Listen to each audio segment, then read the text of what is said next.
Bryant with the ball, holding it. 10 to shoot. 8 to shoot. 6 to shoot.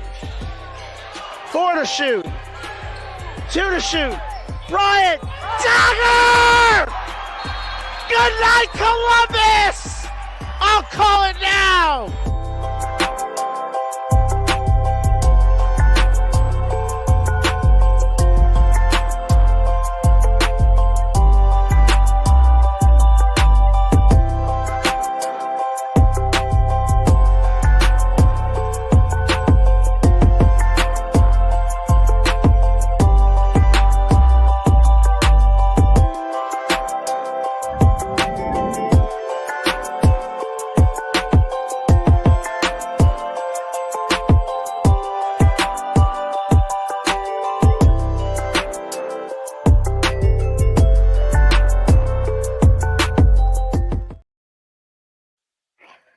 And this is the Peach Baskets Podcast. Welcome back. We took a little bit of a Christmas break off, but we're back. I'm Mike Licio Jr. This is my son, Michael Licio III, joining you in what is the last week before conference season. Not a whole lot going on this week, so we'll get you ready. We'll get you caught up on basically what's happening, and we'll have a big episode a week from today to preview the opening of January's conference schedule. Michael, say hello to America. How's it going, everybody? I'll tell you what, one of the best Christmas presents I got this year was the Augusta hat that I'm wearing right now. It is sweet, I will say.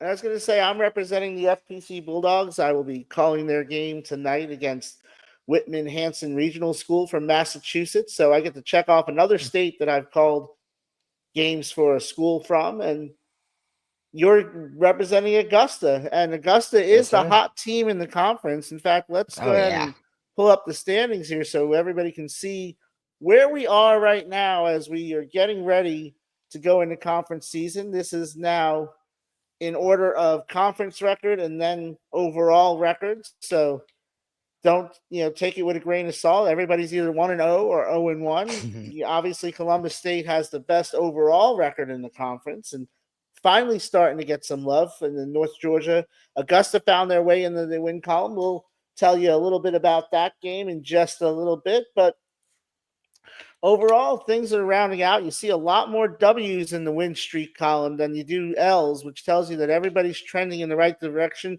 Georgia College had a great week while we were away. Georgia Southwestern and Clayton State were able to get wins. North Georgia slid a little bit. Now, the polls weren't updated at the time of this recording, which is on Thursday night, but North Georgia, there's been a couple of cracks in the armor, so we'll talk about that as well. But let's talk about what we missed while we were away, and that was last week's player of the week, and that was Max Amadison from Augusta, who was voted PBC player of the week for last week. We'll get to this week's player of the week shortly, but Michael, this is somebody you've been pretty high on all year long. Oh, yeah, Max Madison. He is a presence down low. I mean, 14 rebounds, 2 blocks, 14 for 21 shooting. I don't care where you play. That's pretty dang good. And 30 points in a 40-minute game, it ain't easy, but he makes it look easy. I'll tell you what. Now, Max is one of the leaders in the conference in rebounding. He's currently second. He's also 12th in the nation in rebounding. He's 5th in the conference in points, 2nd in field goal shooting. And you talked about that. He had 30 against Emmanuel last week, and he had 31 against – we went with Shawan on that one, right? We don't know. I think the internet so. has told us 9 different pronunciations for that school, so we apologize. But he had 31 against them. The only Peach Belt player with 30 points in multiple games this season. And Max has been a star for them. And we worried about Augusta early on in the year, but as you saw in the graphic, we'll go back to it here. They've won 7 in a row after an 0-4 start. So Dip Metrics has gotten the Augusta Jags back to their winning ways. Obviously, you have the hat, so hopefully the hat gives them some luck, except when they play Flagler, of course, because we're not biased. Yep. But maybe a little No, bit. just a tiny bit. But yes, congratulations to Max and Madison.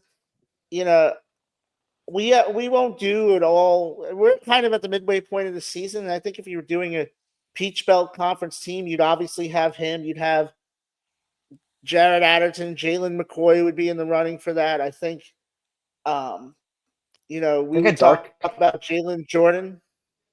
Tim Hall, I of think course, from Georgia Southwestern would have a chance.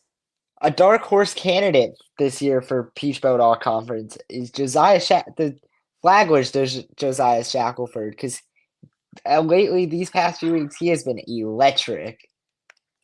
And we didn't get to talk about it because we didn't have a show last week. But Flagler picked up a big win against Rollins. We'd seen Coach Selland at a high school game the night before that Rollins game. Your coach was doing some scouting, some recruiting, and he told us that was going to be a tough game for them because they were playing shorthanded, and they went down to Tampa for a tournament. There were a lot of travel going on. Flagler was in Tampa for a tournament. North Georgia was in San Antonio for a tournament last week.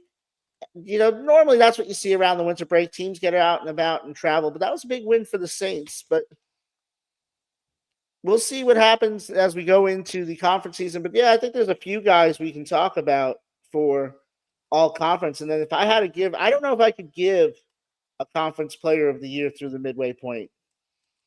Yeah, I don't think I could either. There's so many guys in the running for it. Once we get deeper into conference season, it'll shake out kinda on who it is, Yeah, probably. no, I wouldn't say that it'd be misleading to say that no one has separated themselves from the pack. I would just say that if you're a NASCAR fan, and I know you're obviously a huge NASCAR fan, it's one of those like if you're at Daytona and all of a sudden there's like a pack of 5 cars, 6 cars that are running all by themselves, and then the other 35 cars are running in a pack, 100, 200 feet behind them. That's kind of what it is right now. There are so many players that I think Yeah. we can narrow it down to 5 or 6 individuals, but I don't know that we could narrow it down any more than that. I think we'll talk about one of the players you think should be player of the year in just a little bit. Felt like he might have deserved a chance at his second conference player of the week, but we'll get to that in just a little bit. Let's get caught up on some of these games as we go. And well, I buried the lead there, so we'll come back to that. But you see here the pollsters. This was as of last week, so it has not been updated since then. So that I have a feeling this will change dramatically. But North Georgia, as of the last vote by the coaches, was still in the top 10. And in Columbus, and we talked about this on the show, Columbus had been kind of slept on. We had talked about that, and I think the coaches poll finally woke up to them. And USC Buford continues to impress. Oh, yeah, I mean, Columbus, once the poll comes out this week, I feel as though they should be a top 15 team at least. I mean, they're 9-1. They're rolling right now. And Buford too. Buford's having a great season as well. And I think they should, I've been saying it all year, rank the Sand Sharks. But I think the biggest thing is North Georgia is about to drop dramatically because they are on a Yeah, 3-game losing streak. And this, like, you don't see that from North Georgia. Some seasons they barely lose 3 games the entire season, but let alone 3 in a row. It just shows you how crazy the Peach Belt's going to be this year. and as we pull up the scores here, I would say I think that North Georgia's played some really good competition. So the only loss in that losing streak that really concerned me is that this was not a great Central Missouri team, and they really mucked it up, and they really made North Georgia play their game. And sometimes now this is also at the end of a tournament, the last day of an invitational. So you do have tired legs that factor into it, but it really felt like Central Missouri really made North Georgia play their game in that game. Oh, absolutely. It was such a low scoring affair. And we know about the high flying North Georgia offense. So if you can hold them to 20% 3-point shooting and 37% shooting from the field, you should be pretty well set, which is exactly what Central Missouri did. And they tried their best to contain AJ White. 17 points is not the best game from him, which is just shows you how good of a player AJ White is when 17 points and no rebounds is an off game for him. And I think the key for Central Missouri, who, by the way, only had 2 free throws in this game, North Georgia actually shot 19 more free throws in this game, which makes you wonder if the free throw discrepancy wasn't there. They were 2 for 2. North Georgia was 17 for 21. How close would this game have been? But really, the key came in. One of the guys that we're going to talk about is a guy who's in the running for first team all conference and in the running for conference player of the year was Caden Charles. And they shut Caden Charles down, held him to 3 for 15 shooting, 0 for 5 from the 3-point line because Central Missouri was not great in this game. They shot 34% from the field and 1 for 10 from 3 themselves. So this was a defensive struggle, and they really did a good job of derailing North Georgia in this game. Absolutely. I mean, Caden Charles, one of, if not the best 3-point shooters in the conference. And like you said, held him to 0 for 5. That's unheard of for him. Having out not hitting a single three, that's something that's just insane for him. Still had 11 and 7, which isn't a bad game, but it's by his standards, it's not good. We kind of rolled. We were going to talk about this game a little later, but we kind of just got into that game, so I figured we may as well go ahead and jump in and talk about that Central Missouri North Georgia game. But there was only one conference game, and this was not a makeup game, but a game that was not scheduled with the other conference games back on December 7th. Every other team in the conference played on December 7th in a conference game. This was USC, Beaufort, and Augusta playing last Wednesday, and it was an electric game as you would have expected. It was Columbia County Schools Day, so Richmond County and Columbia County both a few miles from the campus of Augusta, so they were hosting the Columbia County schools, and it was loud. In fact, we're going to play you a clip. We'll tell you, you'll hear how loud it is. And if you've ever been to one of those school day games, they are the best. The kids are hyped and they get into it and they are living and dying with every play. But let's talk about the game itself first, and then we'll show the clip after that, Michael. It was a fun game. I was able to watch this at school because it was a Wednesday right before break. We weren't really doing anything, so I was able to catch most of this game. And it was a high-scoring game. And this is pointed out on the broadcast, is that at halftime, or very close to halftime, Beaufort had 6 guys in double digits, but they were still down 9. And the reason of that is because of one man who y'all know I love him, Dimitri Gardner, had 29 points on 10 for 16 shooting, 8 rebounds. He couldn't miss in the second half. That's how I'll put it. He could not miss. Dimitri Gardner, the leading scorer in the Peach Belt Conference, averaging 23 points per game. And you said there's an argument to be made for him to be player of the week. He is currently 14th in the nation in scoring, and he has been the leader for North Georgia, and it was no different in this game. And Buford plays such an exciting brand of basketball, and they're going to try and get you into a track meet. Can you keep up with them? And in fact, he talked about that 9-point lead. They traded baskets. It was 51 points apiece in the second half. 51 points and a half for a college game is a ton. But what it came down to, as it so often does, is for USC Beaufort is they are not very big. They're still missing Marcus Overstreet, which we talked about that he was going to be tough to replace, and he has. They were out rebounded 43-36 in this game. North Georgia with 15 offensive rebounds in the game and a huge rebounding advantage. In fact, a 13-point rebound advantage on the defensive glass. So USC Beaufort was not getting a lot of chances in this one. Chances in this one. This goes back to our player of the week last week, Maxim Medicine. He had 19 points and 18 rebounds and 7 O boards. It's just ridiculous what this dude is doing. Another great contender for first team all conference. And yeah, Max, I don't know if he was somebody who was on our radar at the beginning of the year, but he certainly is now. USC Buford's a team that forces a lot of turnovers.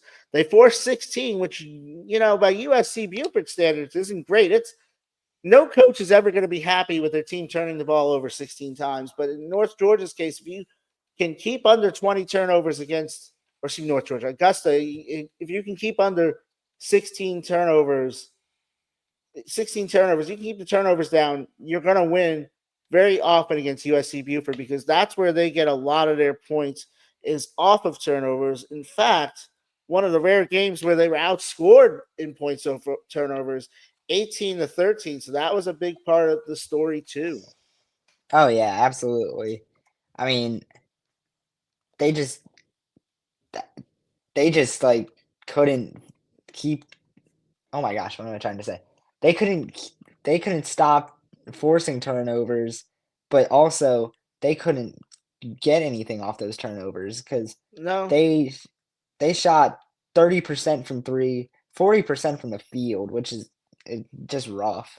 And then, but it shows you how fast their offense moves because if they were able to put up 81 shots and 39 shots and put up 96 points in that bad of a shooting game, then I mean, they're creating possessions. That's all I there's can the say, wild really. statistic is that they actually took 18 more shots in this game. The Augusta, rather. I keep saying that, don't I? So apologize to the Jaguars, but and on paper, you when you looked at this matchup at the time, it was a one-loss team against a team that was at the time 5-4. You'd say, okay, well, that's not a great matchup. But I think you got to realize if you're following the conference that this Augusta team, this isn't the 0-4 Augusta team. This is the Augusta team I think we've all expected to see all along. And Dip Metris has them moving, and they are 7-game winning streak to go into conference season's a pretty good place to be for Augusta. I know they weren't happy after that 0-4 start, but I think they've got them right where they want to be. Let's talk about the other game Wednesday because that's when a lot of the action happened was on Wednesday in the conference. Georgia College, Albany State, and that segue back to where we were earlier, which is our player of the week, which is Zaire Green from Georgia College, another guy who I think might have been underestimated by the pundits coming into the season, but had a huge week. He had 33 points in that Albany State game. Oh yeah, he was probably the best. This is probably the best week we've seen in the conference. He went 9 for 12 from three. And 11 for 15 from the field. 9 for 12 for 75% while taking that many threes. That's hard to do at any level of basketball, let He's alone currently in this. He's third in the conference in 3-point shooting. He's 15th in the nation. And you talked about it earlier, actually, while we're on the subject. Josiah Shackelford from Flagler is currently second in the nation in 3-point shooting. He's we talk about a lot of competition. There's a competition not only to be the best player in the Peach Belt Conference, but the best Josiah Shackelford in the Peach Belt In the Conference. And we'll go back to that yeah. in a little bit. I just wanted to get the thought out while I was there. But Zaire Green has really elevated Ryan Aquino's squad. And I think that Georgia College is going to be a tough out once conference season comes. You see the numbers there. Third in the conference in scoring, 10th in shooting, 10th in field goal shooting. And the crazy thing is a lot of times if you got somebody who shoots a high percentage from the field, they're an inside guy. They're a post guy. They're getting a lot of, point blank range, easy, high percentage shots. He's doing this while being a top 3-point shooter. As you see the graphic there, he is fourth in the country. Only 3 players average more 3-pointers per game than Zaire Green. So he's getting it done inside, outside, excellent free throw shooter. And like you said, he was out of his mind from the 3-point line. 9 of 12 in that game, 15 for 24 for the week. It's hard to do that. Hit both his free throws, didn't get to the line, but sometimes when you're shooting from the outside, you're not going to get to the line. This was a good win for Georgia College against Albany State. Oh yeah, this is a very good Albany State team, and Georgia College was able to produce off of the turnovers. They had they had 12 points off turnovers, which I mean doesn't seem like a lot, but they were doing stuff off the turnovers that doesn't show up on the stat sheet. And nine, they had 19 assists, which is a lot actually for them. I feel like when I watch their games, they're not passing the ball as much, but I think they really showed what they can be in this game. We always talk about our friend Matt Driscoll over at UNF, and he always says sharing the sugar, and that's what they were doing here. And only Ian Davis and James Nichols got in the double digits besides Green for Georgia College, but Green put the team on his back like he has done so much this year. So congratulations to Zaire Green, who is the player of the week. We'll talk about a couple more games. Let's talk about Friday's games and start with our Flagler Saints getting a 77-67 win over Eckerd. Basically a home game for Eckerd. This game was played at the University of Tampa, which is only about 25 miles from the campus of Eckerd College, which, by the way, one of the prettiest campuses you'll ever see right there on the bay in Tampa, down at the tip of Pinellas County. But I digress. This is a good win for Blake Sellen and his squad against Eckerd down in Tampa. Yeah, they were kind of they had a rough loss against against Against Embry Tampa Riddle. the They next night. Tampa the next night, yeah, Oh, you're talking. but Sorry. no, you're good. They had a tough loss against Embry Riddle, but they've really recovered since then. Going on to beat Georgia Southwestern, beat Rollins, beat Eckerd, like we said. But Josiah Shackelford, he went. He's hard to stop. I'll tell you what. 7 for 7 from free throws. When he is drawing them, he doesn't miss. And then 5 for 11 from three. Well, he's not starting, by the way. I just like to point that out there. He's doing all this coming off the bench. And when you got a guy like Jalen Jordan being able to draw defenders and get you the ball, you're gonna be hard to stop. And same thing with Jax Bachnight, 20 point. They both had 20 points. Jalen Jordan had 18. Destin Clark found his shooting form again. Got 14 points on 5 for 10 shooting. But this is Flagler's a very streaky team. It feels like some days they'll be lights out. Other days they can't hit a basket to save their life. And that's going to happen sometimes when you're an outside shooting team like Flagler is. That their game is the 3-point lines. They defend the 3-point line better than almost everybody in the conference. In fact, they're one of the better teams in the entire nation. But they also shoot the three well. So sometimes when those shots aren't falling, it's tough. Now you talk about Josiah Shackelford, 14 points a game coming off the bench. Josiah Shackelford from Georgia Southwestern is averaging 17.9. So recruiting tip to coaches in the Peach Belt Conference, if you can get a Josiah Shackelford, probably should try and get your hands on one because they seem to all be pretty good at the basketball.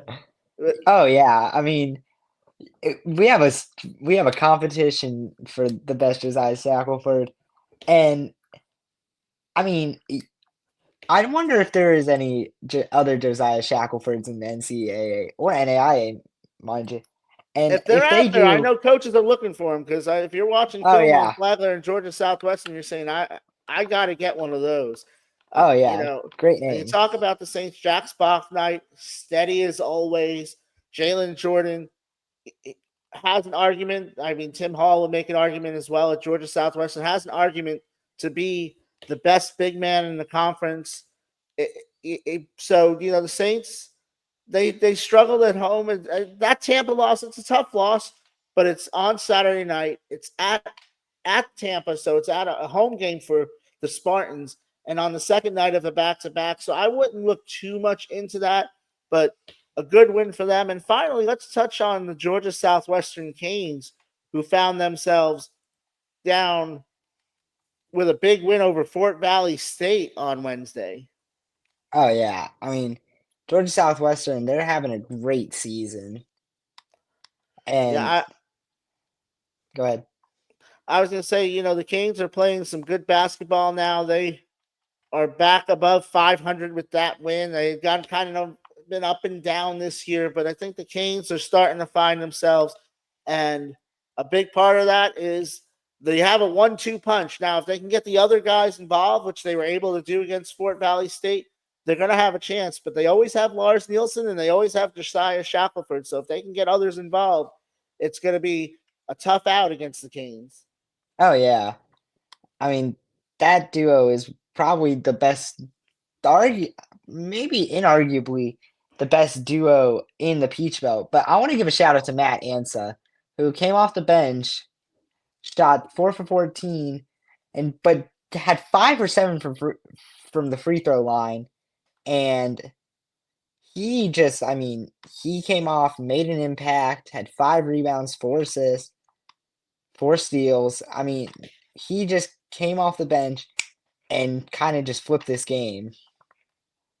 And this is another game where Georgia Southwestern, who obviously when you have Tim Hall Jr., by the way, who's held to 2 points and 2 He's boards in he's 17 minutes. So if you're Georgia Southwestern, you get that kind of night from Tim Hall, and this is basketball. Everybody's going to have a bad night. You know, I don't read anything into a night like that where somebody's 2 for 2 in 17 minutes. Now, he only attempted 1 field goal, so I wonder if there's something going on there that we don't know about. But, Tim mhm. Hall, I don't read too much into it, but I think it was it. But this is a night where Georgia Southwestern had to feel pretty good about getting a win when one of their star players was having an off night, and that's the thing. If they get Ansa going, if they have Tim Hall going, that's not a team I necessarily want to run into come late February in the Peach Belt tournament.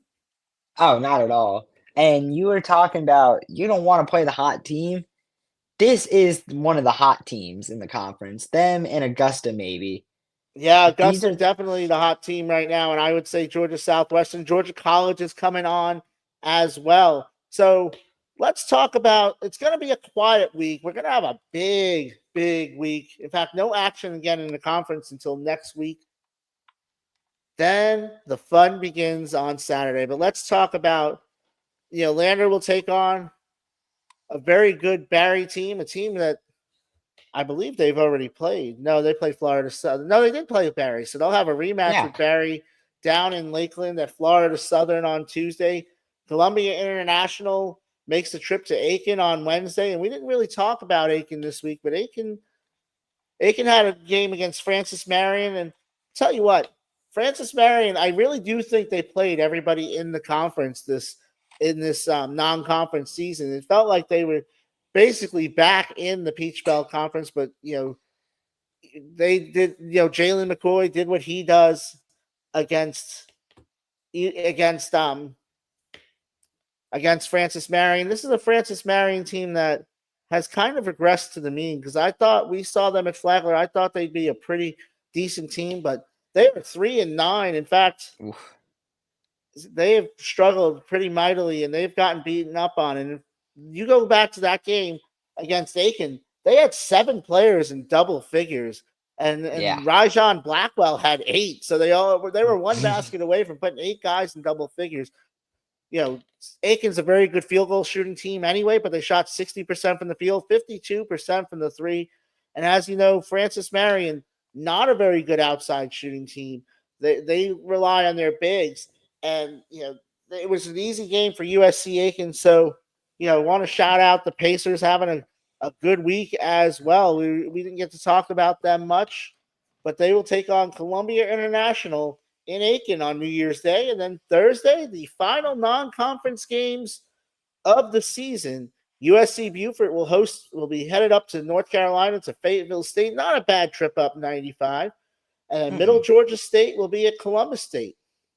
You think I you think the Sand Sharks will make the stop at south of the border? If they don't, they should.